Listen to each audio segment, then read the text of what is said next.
Okay, let them know you're starting the broadcast. All right, Mute yourself. the broadcast is starting. So give yourself Mute yourself, we're live. a 2-second count or so, you'll see you are live, and then you go ahead and start speaking. Myself. Ready?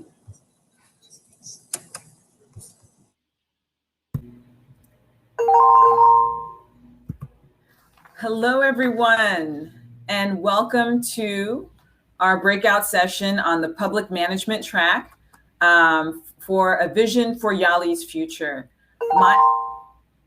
My name is Makani Tungara. I am the senior advisor in the Africa Bureau at USAID. And I'm very excited to be here with Henry Pacifique Mayala, a Yali alum, who is my distinguished panelist for our panel today. Just so you know the structure of today's session, I'll do some brief introductions, and then we will have some brief opening remarks. But our goal here today is to make this an interactive session and to get ideas from you about the future of the public management track for the Yali RLCs. And what's possible given the incredible network of individuals that are part of the Yali alumni and the Yali network. So we really look forward to having your thoughts and ideas in the chat, and to make this an interactive exercise and to highlight some of the greatest opportunities and thinking from all of you today. So welcome. Just to give a bit of background on myself, and then I'll introduce Henry. I started with the Biden-Harris administration in February, and I'm very excited to be supporting Africa policy on the continent. Prior to that, I spent almost a couple of years running the Leaders Africa program at the Obama Foundation and supporting capacity building for young African leaders.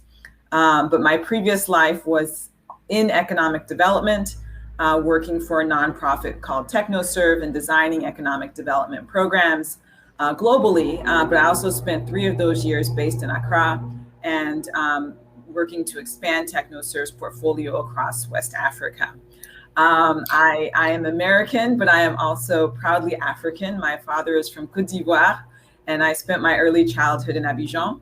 And so, working on Africa policy and young people on the continent is a true passion of mine. It's now my pleasure to introduce Henry. He has over 7 years of experience in research and humanitarian work. He worked most recently as a social scientist researcher at UNICEF, where he focused on explaining trends in the Ebola response in North Kivu and Ituri in Eastern DRC. Prior to UNICEF, Henry worked in the International NGO Safety Organization, INSO, an international organization safeguarding humanitarian aid workers. There, he applied GIS approaches to understand and communicate conflict and safety issues in the Eastern DRC. He served as both a Mandela Washington Fellowship Regional Advisory Board member and as an advisor to the subsequent 2018 board. So he was in 2017 and 2018 board. And he now serves as Deputy Country Direct Coordinator to the DRC Congo Yali Network and is pursuing a master's degree in social sciences with a specialization in global politics, economy, governance, and security at Birkbeck College at the University of London. So thank you, Henry, and over to you for your opening remarks. Thank you, Makani. I'm pleased to be here, and thanks for having me. Hello, everyone. Good afternoon.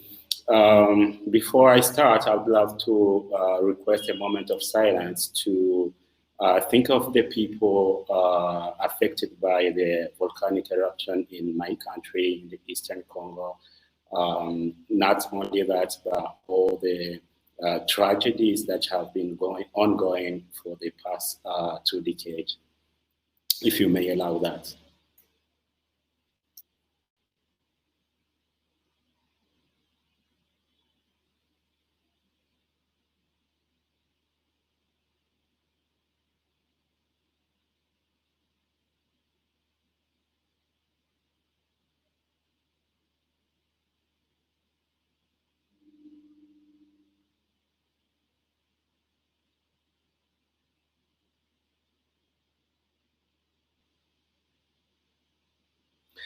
Thank you very much. Okay,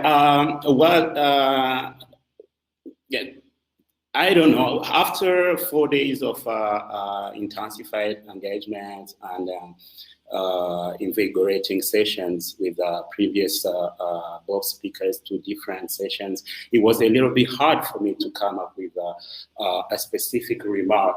And in place, I'm having a lot of questions. That's how I was like, maybe I will be sharing these questions. And from the time we'll be engaging on these topics, probably we'll be also drafting solutions for the Africa that we want to see 20 years down from now. And maybe also to reflect on the YALI and how we envision it for the coming years.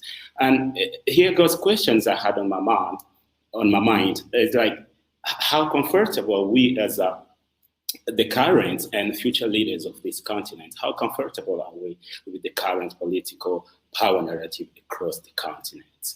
Like, after decades of ambitious to reach democratic status across African countries, after decades of rich elections, which most of the time we got from wrong or false revolutions, have we managed to incorporate these exogenous concepts as indicators driving us to what the Africa we would love to become future generations? Like, I don't know, but what is corruption and how different is corruption from lobbying? And what is good for Africa? How good has the humanitarian or the development model been to Africa, and how wrong?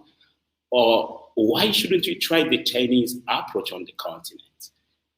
How fair is the fact that sometimes students from the southern universities cannot access, or they have limited access to intellectual properties or content produced within northern university, even when research and even when field research was carried on the continent? How fair is that?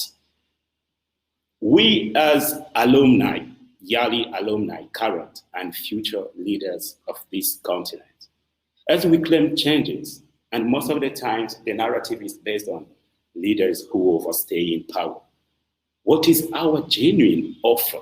What is different? What is new? What is the offer that we are taking, that we are putting on the table? My point here is that we need to rethink the African current political narrative. One side, leadership. On the other side, the power concept which goes with economy and finances. I really think there is need for us as the elite African future to think of a new model of democracy from an African perspective. We need to identify what exactly will work best for us. We've been trying this model for the past 5 decades. It has not been working, and we got to accept that. It has proven its limitations. As we do celebrate 10 years of this noble initiative, first milestone assessment, the projection to me is which type of Africa we envision 20 years from now. And to answer this, as I said, maybe we should start by thinking, how did our forefathers manage to live as one people, as a maybe not nations, but how did they manage to keep that coherence between them before we have to get to the third wave of pseudo-democratization and everything that we are now living? For me, I envision a self-sustained, financially autonomous African Union led by African leaders, and I don't doubt part of them will be YALI alumni, African leaders who believe that a summit for its economy's founding is not to be held in Paris. That is only one case, which is almost a recent. An Africa which decide on how and when we intervene under responsibility to protect an independent Africa mentally and financially. An Africa with a share, with a seat around the United Nations Security Council table. We do not have to feel the need to align ourselves just because we participated to the YALI, so we cannot explore other side of concepts which do not align with the preconceived Western model of development or democracy. Finally, YALI, I think we are on a good track. And to conclude, I would like to recognize previous speakers who have joined the political sphere, who have joined the decision-making table. And I hope with the time, as we keep discussing on this topic, we need to embrace more and more, not only the concept of think tanks, but also think and do. We need to embrace the action, the change action approach. Thank you.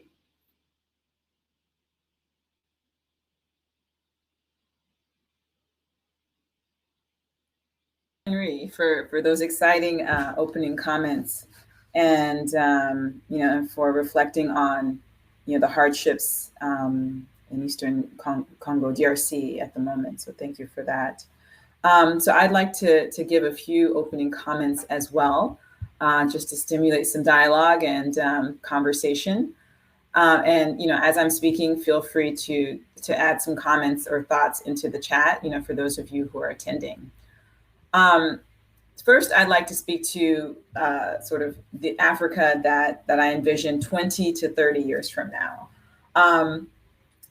Ideally, I would hope to see a continent that is prosperous, peaceful, and democratic, and really putting youth at the forefront and giving them a seat at the table. I'd like to see an Africa that magnifies the entrepreneurial spirit and dynamism of women and young people. And USAID would like to see democratic advancement on the part of African governments and citizens, civil society, and the private sector holding their governments accountable and for being responsive to the needs of the citizenry. And so this, the future should include citizen-centered governance and respect for human rights. And these are values that we hold in common, I think, across all of our societies. In terms of some of the core challenges to implementing that vision, there are several, and we'll have to think about what actions can be put in place to help realize that vision. We're dealing with a situation where there's a global youth bulge. There is a rise in violent extremism around the world. These aren't just the youth bulge, I think, is significant in Africa, but the extremism issue is a global issue, that we're facing here at home and in the United States, but also on the continent. The continent's facing high, youth unemployment and underinvestment in employment for young people. Educated, healthy, and civically engaged young people are critical to driving economic growth and prosperity. And YALI directly responds to those issues by putting young people at the forefront to address those challenges and really building their capacity to create innovative solutions. So, in recent years, we've seen some backsliding globally on democracy and respect for human rights, globally and on the continent as well. And I think there's still enthusiasm for good government and support for that, but we need to support democratic advancement and hold each other mutually accountable so that citizens and civil society and the private sector can stand up and really demand support from their governments. And we need to pay close attention to free and fair elections and attempts at manipulation and lack of respect for democratic norms and media freedoms. And try to work towards a space where there's greater government transparency and accountability. Now, YALI participants are at the forefront of these efforts. You all who are here today are the ones who are on the ground fighting the fight to advance these values and to put in place systems that are responsive to your local communities and that work for each of your societies. We talk about the continent of Africa we're talking about 54 different countries. There's not one framework that will fit. But I think pushing forward towards, in the spirit of our common values, can yield the kinds of solutions that, even though they may be slightly tailored to the unique country settings and cultures that are, diverse, across the continent, would still be centered and grounded in those common values. So in terms of, where USAID fits into all of this, we are committed to continuing to support the regional leadership centers and their ability to support alumni and the network and new folks to come in and get the tools that they need and build the relationships that are important to building the societies that we want to see on the continent. We're moving to unify the 4 regional leadership centers so that there's greater cohesion across the regions and to strengthen support for the 20,000 plus alumni. This will enable us to mobilize greater resources for sustained leadership training and to support more young people on the continent. So deepening engagement with marginalized communities will remain a priority for us, as well as engaging new partners to further our reach into marginalized communities on the continent, as we go. So our commitment is there. I think the mutual values are there. And I think it's a question of really, supporting and strengthening the network of folks who are on the ground at the forefront to really do that work and forge ahead. So thank you. Okay, so with that, we wanted to open up the chat. So we do have a question from Gibson. Let's see if I can read it.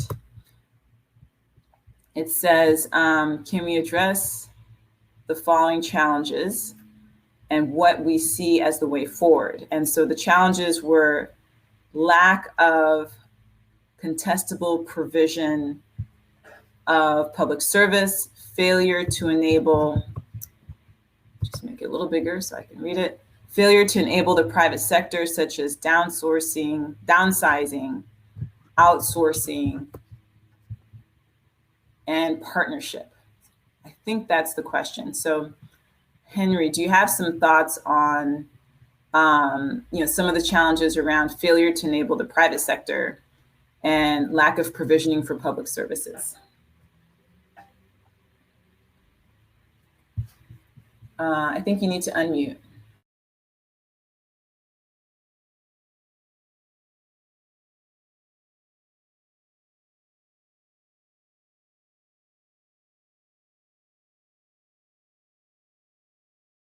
See the microphone button on the left?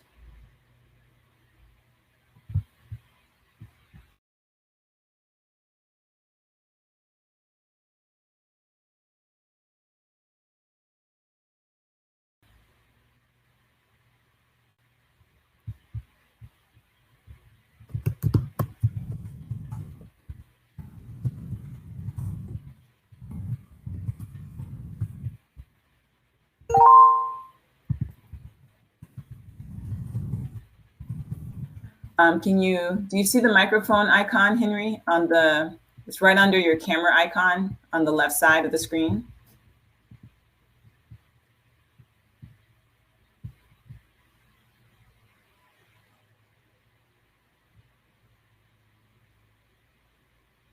So, yeah, no, I see you speaking, but I still don't, we still can't hear you. You may have to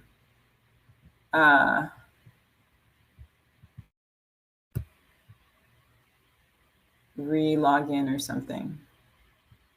Let me try to answer the question a bit while you're figuring out your volume. So, part of the issue with public services and enabling of the private sector, so far as I can understand the question, and Gibson, feel free to jump back into the chat if I'm not understanding the question clearly. It really does come down to resources like, is there enough funding to prioritize public services and the provision of public services? And is there, how can the government do a good job of enabling the private sector and, promoting its development without over-regulating and sort of or creating systems that disincentivize innovation and development. And apologies for the pings if you can hear that. But I mean, these are all things that require strong governance and a civil service that understands how these systems work and is able to mobilize resources and support to their societies to get it done. So, I mean, the capacity building for public management really doesn't, I think, get enough attention. There's now, I think, appropriate attention to entrepreneurship and SME development, for people to be able to explore, the business and enterprise. And I think that's getting the right level of attention because a vibrant private sector is critical for economic growth. And the SME segment in particular has a lot of needs, and financially and capacity building wise. But the public management side is just as critical. And I think strengthening the ability of public sector folks who work in the public side of it to be able to work in complementarity with the private sector, and also to be able to get the resources to the point where you're actually executing on the provision of public services is what leads to material improvements in the lives of the citizenry.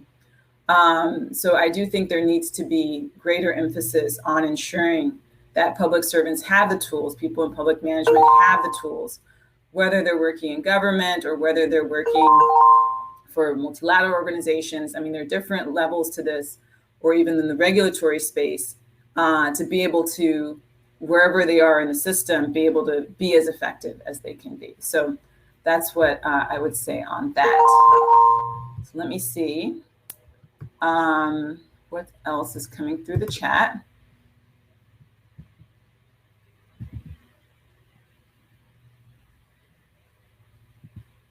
So Johnny, I see you're saying, in 10 years, I'm seeing Africa finally taking off in this journey for development, but to reach the level we need to go back to the drawing board, we need to redesign things and come up with new innovations and ideas. Yeah, and that innovation needs to be, I think, based on the lived experience of folks within each of the societies that they're operating in. I think countries, just taking a standard template and applying it without contextualizing the challenges, without contextualizing things within the society, won't succeed in the long run. If people don't have ownership, don't feel some sense of ownership of their systems of governance, and a sense of, that their government is there for them and is supporting them in some way. So, I do agree with Johnny that coming up with new ways to ensure accountability, transparency. There are digital solutions now that can help to create that kind of transparency in procurement. Where's the money going? Is it really going to serve citizens? How do we convey information, about what our governments are doing in service of the citizenry, so that people have the information and are empowered to demand more and to ask for improvements and greater efficiencies. So I think definitely the old way of doing things can use improvement. There are new solutions out there that are interesting and dynamic, and ways that can bring in more people into the system and get them engaged in driving solutions. Welcome back, Henry.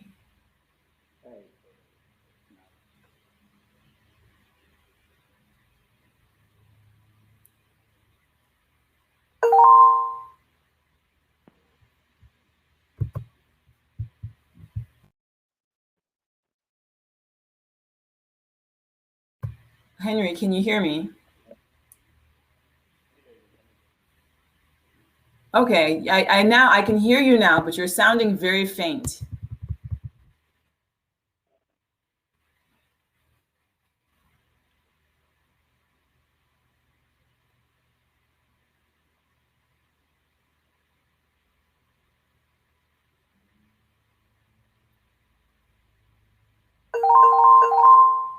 Looks like the headphones weren't quite working.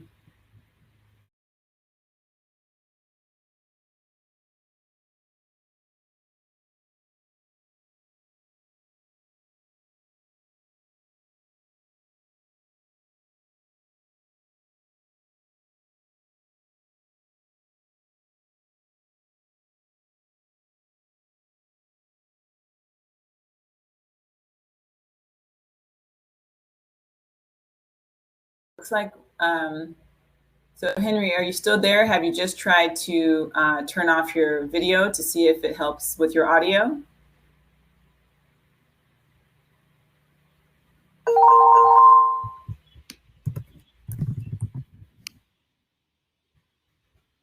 Okay, I hear something. I hear a click. Henry, can you try speaking again? Oh, I heard your sigh. Henry, I think it's working. Can you hear me?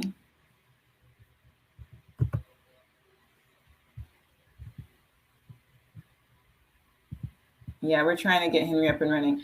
But, you know, I'd like to ask the audience. I mean, Johnny brings up the need for innovation. I mean, what are you seeing in your societies that can promote innovation? You know, is anything working? You know, what transparency mechanisms are helping people to be more engaged and aware of what's happening in the public management sector and how we can improve transparency and accountability in the public management sector. So if any of you have thoughts on that, you know, I'd welcome your adding it to the chat and hearing, you know, how the YALI program can also continue to support those things in a better way.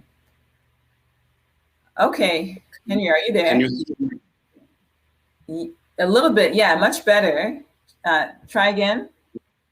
Yeah, sorry for that. I think it was my headphone not working at all anymore. I don't know if I may take back on the question from Gibson, and I would love to share my enthusiasm. And I do really believe in the power of private-public approach in development. But still, there is something that we need to question again is our position and how innovative we are in learning from the experience we were exposed to in America, for example, or in the Western world, and how they fit within our context. Now, everything that we get in the Western should or is to apply within the African context. I do also believe that we should be more of the types of citizens who demand accountability from their leaders, as you mentioned before. So I really do think it's a double-edged fight. On one side, we got to have an accountable leader. On the other side, we are the person to be demanding accountability from our leaders. On the other side, we have the responsibility to get to play. There is already a large number of entrepreneurs and Yali alumni doing wonderful work, businesses to charities. But there is the place, I mean, where we need to invest more is how we create that platform, collaborative platform between one side, the leaders, and on the other side, we citizens who demand from our leaders. On public services, it's a little bit challenging because these are not things that we should believe in politicians when they approach us and promising things that cannot be achieved within a single term or within less than a reasonable time framework.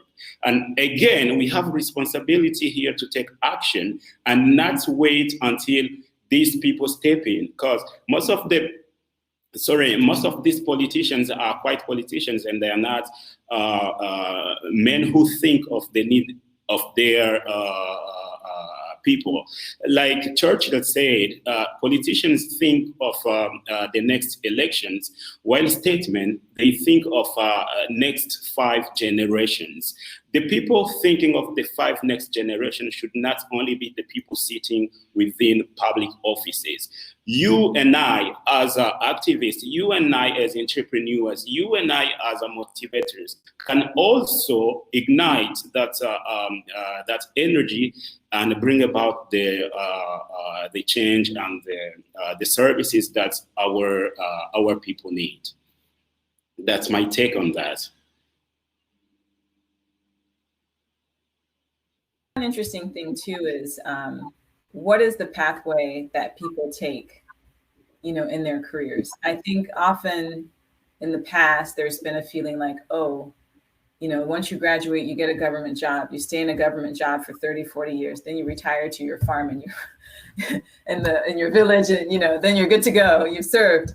But I do wonder if, how quickly that model is evolving, where people are taking the time to go be entrepreneurs or go step away from government to go do other things, and then coming back into government and sort of bringing that experience and that perspective of having worked in multiple sectors, and letting that sort of support their ability to then shape how the public management piece is responsive to the needs of civil society, the needs of the private sector, et cetera. So do you have any thoughts on sort of from people's perspectives on how their careers evolve and how they can be on one side or the other side as as they're going along?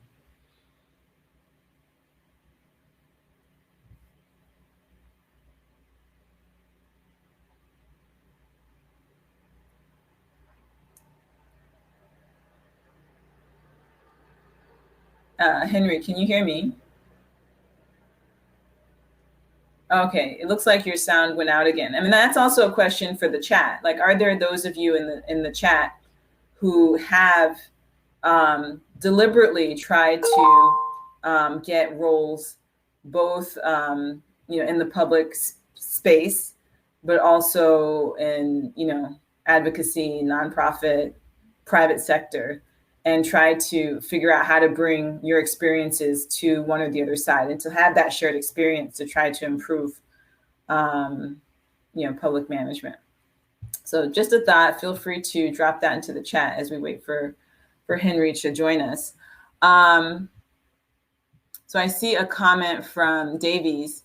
People want services brought down to them, but they never participate in the planning and budgeting of public services. All activities have been left to technical persons, and politicians only come in to approve and pass as per legal requirements. So I think that's a really good point. And that's a point too that I think even in the United States, as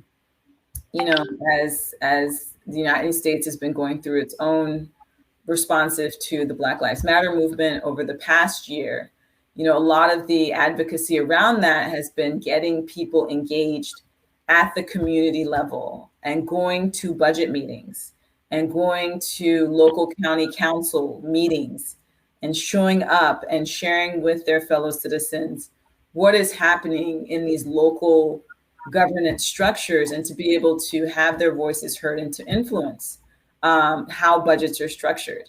Because budgets reflect priorities, right? Where the money goes, that says something about what the community's priorities are. But if no citizens actually ever show up to these meetings and advocate for the things that are most important to them, then the folks who are in those seats have less incentive to be responsive to that advocacy, because it's just not there. And so, I think again, that's a global challenge, to make people aware of the spaces in which these decisions are being made, and to promote active civic participation. It's not just about national governments. It's not just about national legislative elections.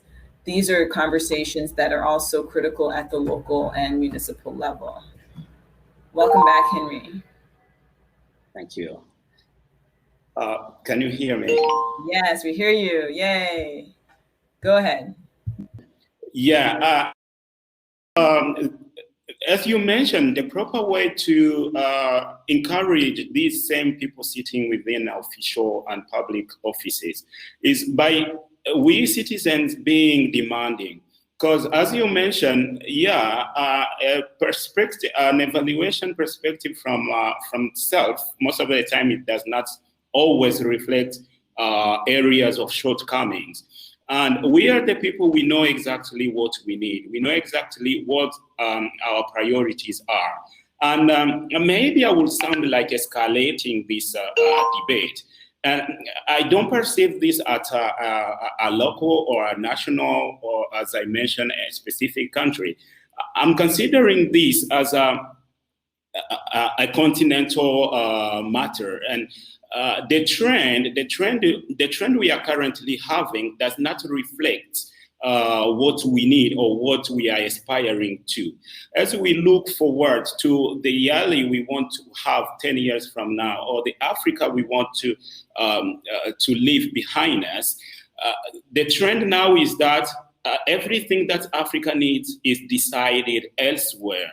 And for us to be demanding is to start by changing that mental narrative that someone else in the Bretton Woods will understand better our economic and finances needs.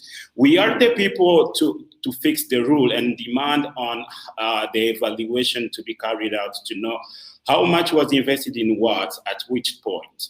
So getting my thought together is on one side, we take it local. We demand these direct public officers that we can engage with. And on the other side, we get to understand that we have that right. We have not the right only, but the duty to engage within the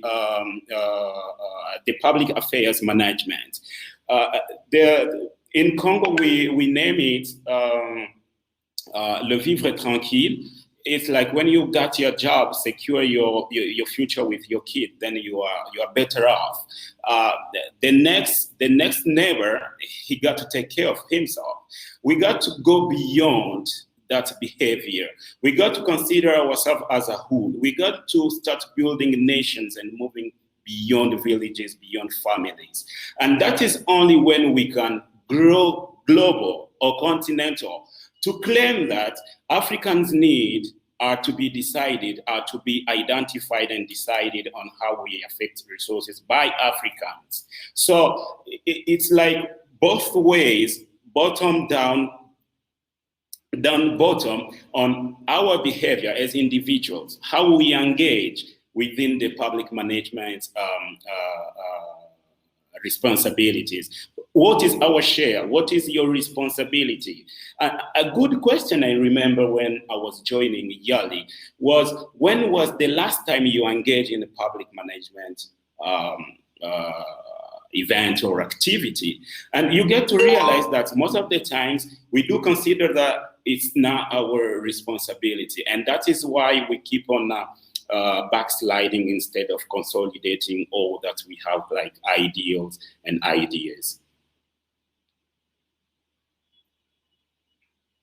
How do you see the Yali network being mutually supportive of this sort of nation building endeavor, right? So you say we need to get together. It's about more than just your family. It's about more than just your community.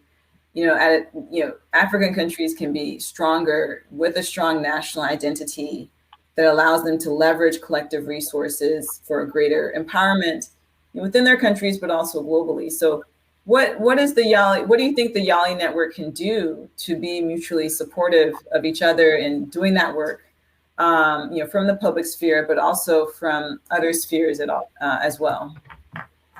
Well, yeah, that's a very good question. The thing, as I mentioned, I think we are already on a good trend, but it's only that we are adopting ideals and realities which are not genuinely ours. YALI, from a personal assessment, from my personal direct network, I already have a good number of friends who have joined the public offices and who are quite well positioned to make decisions playing in the good favor of the majority. But the thing is, and the model that we have adopted is not fully thought to meet the African context or current reality. YALI is a strength, and I love the systemic approach that we have, because I do consider my friend in Sudan as having quite the same issues as we do have in Congo. And when we exchange on these issues, we tend to have the same mindset that we see, or the models we got exposed to during our different experiences, especially the YALI experience. My call today is for the YALI to really think of what is our current situation, what has been presented to us, how does this fit our context. I think that is where we are still lagging backwards. I'll provide an example. A country like Uganda, this is a country economically, I'm not an expert, but I think Uganda is doing well. And the only thing is that Museveni has been in power for too long. But thinking from an African perspective, should that be really a problem after we have experienced within our recent history? Libya was doing quite well with a living standard almost equal to some of the European countries. Then one of the others reason maybe we are not addressing them right now, was that Gaddafi was in power for too long and he had to go. Where is Libya now? Libya is chaos. We need to now sit and consider food on the table or democracy and elections. We have been having elections and democracy. The next day, we are on the streets. The next day, diplomacy plays it, and he swears it. My issue is how we do conciliate the economic force with a model which will work best for us. That is where I'm inviting my fellow YALI to come up with something genuine, something which belongs to us, something which conciliates the public officer as a citizen, as an African, and something which conciliates a public officer as a modern leader, someone who does not align, someone who considers themselves to be accountable because they hold a public seat. I'm not sure I'm making myself clear, but I think the role of YALI, starting now or 10 years ahead, is for us to come up with this systemic solutions as into how we conciliate our reality to what is the ideal and what works best for us. You know, and I think it is about creative, innovative solutions, you know, at the local level that account for local structures and how they operate. You know, someone asked a question in the chat, you know, about how I think about other ways to create local accountability. You know, and I remember, you know, several years ago, when the now WTO Director General Ngozi Okonjo-Iweala was finance minister, one of the things that she did that was super important was to actually publicly publish the federal budget and, you know, how much money was going to states and when those transfers were happening, so that people finally had some transparency as to the amount of money that was moving, you know, between the federal government and the states. And then they could, you know, decide how they wanted to hold states accountable for the spending of those federal dollars. I mean, something quite literally that simple that had never happened and was revolutionary in terms of, you know, people finally going, oh, that's what's going on. And you know, you think about it in retrospect, you're like, yeah, it seems kind of basic, right? People should know something like that, but it hadn't been done, you know, on a consistent basis. She was the first one to really, you know, really make that push for even those kinds of basic levels of transparency and accountability by just publishing the numbers. So, you know, it's not, it doesn't have to be rocket science, I think, to come up with localized solutions that promote accountability and transparency, but it does have to take, you know, Congolese working in Congo to say this, we know how our government works, we know how it operates. And, you know, how then do we give citizens access to the information they need? Where's, you know, where are the decision points that are operating in our local system so that we can make sure that what the government is doing represents the values of the citizenry? And so I think it's really about creating, you know, and spaces like the RLCs, I think are really great because people coming together from across countries can share, you know, what's working for me. You know, maybe somebody in, you know, in one country hasn't had the idea yet in terms of, you know, how do I do this? But, you know, somebody coming from another country says, oh, you know, we tried these 5 things. This is what worked for us. And then people can say, okay, we'll try those 5 things too. It might, you know, it might work differently in our context for whatever reason. But I think having those spaces, those Pan-African spaces to have those conversations and promote ideation and promote innovative thinking and share what's being piloted and explored is really the value of a network like the Yali network. You know, it's getting people out of their silos, their sector silos, their geographic silos, to be able to say, there's a lot happening in the world and get exposure to some of those things and bring some of those solutions home and adapt them locally. In the spirit of continuous improvement, in the spirit of transparency and accountability and improvement of services to the citizenry. Let's see. So yeah, that's good. That's good. Good chat. It is. So we have, let's see what's happening. I see some back and forth. How do you hear? Okay, somebody was asking, how do you hear about Yali? Well, there's, I think, a lot. There's a website, you know, Twitter, Facebook. I mean, I think the Yali network has an incredible, I think, Facebook presence as well. And so, you know, I think folks can join there as and to be a part of it. The alumni associations are completely run by alumni, so I'm not sure. I don't know if you want to speak to that, Henry, in terms of how the alumni groups get the word out on your side. Well, I do think part of the mobilization is that the post-programming or the Africa-based program is something that is demonstrating how are Yali alumni taking responsibility, taking charge. Across Africa, a few countries I have visited. There are vibrant organizations, there are vibrant alumni with constantly and impactful activities.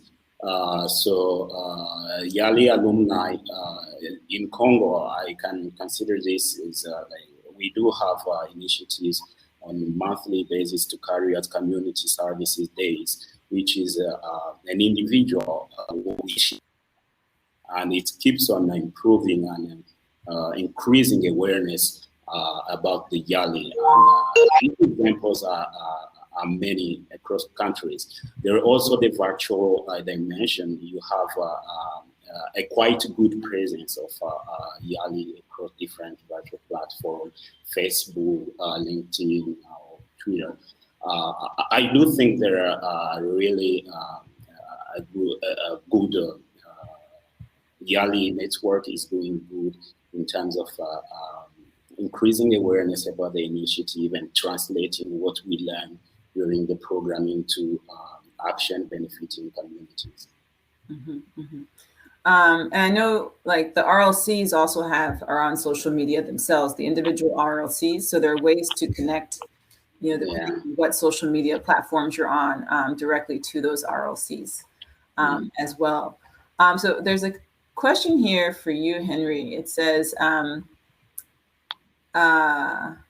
the country I live in is ruled by stick, and probably some other African countries where every effort on demanding accountability is controlled with an iron fist.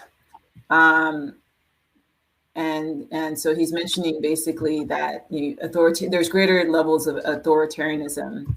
How do we? I guess the question is, how do you drive for accountability when you're dealing with increasing levels of authoritarianism and crackdowns on free speech and liberty? Any thoughts there? Well, I wish I had a proper answer to that, and I don't want to sound very idealistic, but I live in the Congo. For what you know about the Congo for the past decade, it has been really repressive and violent. But we do not always need a violent answer to a violent action. Repression in Africa has been used by several leaders as a means of consolidating their powers. And I'm sorry about what's happening in Tigray is also something that we can translate to regional or the continental diplomacy. Because I do believe if we did have a strong African Union, these are actually cases which goes directly as part of attribution to the African Union. But for the time, the horrible things have been happening in Tigray, and seeing that nothing has been done to limit what is happening there is really concerning. On the other side, questioning what has been happening in other countries where Western and other Orient powers have their direct interest. Sometimes the solution is found within days. So I'm a bit not precise in my answer, but first, I would consider non-violence actions as a response to repression. We did that in Congo, and we had a few victories. You do not always have to respond to violence by violence. Sometimes a non-violent answer. And secondly, I believe we as Africans need to seriously invest into having a solid and strong African Union. Otherwise, waiting for the United Nations to be United Nations Security Council, these people do have their priorities. And African priorities sometimes, when they do not reflect their interest, the direct interest, it takes longer and people lose lives. It's on ours to militate peacefully, to have a strong African Union capable of addressing questions like what is happening in the region. Mm-hmm. Mm-hmm. Thank you. Yeah, it's. I think these are very, very, very difficult issues. People are putting their lives on the line in order to speak out and communicate to the broader global community the challenges that they're facing, the repression, the suppression of civil society. All these things are very real, very present, and yeah, people are literally putting their lives on the line to do this work and to advocate for their communities. USAID, through various programs, has channeled support to civil society. Tried to elevate the stories where it made sense. Didn't add, endanger people's lives to elevate their story and their work, so that that kind of international attention could potentially give them some breathing room to continue to advocate. But these are very complex challenges with no easy solutions. But I think it is a question of working together to get the message out, working together to leverage the diaspora to support some of this work as well and do that outreach. I often think, when it comes to some of this work, the RLCs are doing a fantastic job of trying to link Africans across borders because the issues are so much in common. And I think that what globally, I think what from the US perspective, the Black Lives Matter movement has shown is that these issues aren't just limited to one continent. The challenges, some of these challenges are actually things that can actually be discussed, across continents as well, with advocates in the United States, advocates in Europe, advocates on the continent who have different flavors, but oftentimes some of those root challenges are rooted in similar things. And so I think part of the solution is also, again, breaking out of those silos of, I'm only talking to advocates in my country, and really thinking more globally about the diaspora, about challenges that are happening around the world, and coming together as a global community of advocates centered in common values, demanding accountability from governments and responsiveness. And I think there's power that comes from being part of those larger networks and, again, innovation and ideas, so that others can also support, what the messaging that's coming out of your local community as well. So just food for thought there for everyone. So we're coming to the end entirely too quickly. It's already 10:29. Henry, did you have some final thoughts for this session? A final thought is, again, an appeal to the Yali. Let's think in a sense that we have been exposed to these brilliant models, which has been working, that they have been working elsewhere. What is our context? How can we learn from this experience, contextualize them, and apply them within our context? Let us stop this behavior copy-pasting concepts and try to force them to work. Some of these models have shown their limitations long way ago. The Yali, especially those directly joining public services. This is an appeal to you. We already been exposed to these very nice models. How do we innovate them to fit our context? What is the new political offer that we have for our people? To those in civic engagement and other sectors, investment, entrepreneurship, liberal, what is our share as citizens, not only to our countries, but also as Africans? What is our share in building the Africa we want to see 20 years from now? This is the only way, as you mentioned, by moving out of these silos, that we can get to the point whereby we apply solutions which work in this country and applicable to other countries, as for consolidating a continental development. Thank you. And with that, we must come to a close. But again, we welcome your thoughts on, how we keep moving things forward, how the RLCs and the alumni network can continue to support this movement, engage people in public service and public management. I think it's a critical part of the equation, for the African continent, in addition to our entrepreneurs, our advocates, and so on. And so it takes the whole system to really, be successful and accountable in the long term. So thank you to everyone who has joined us today.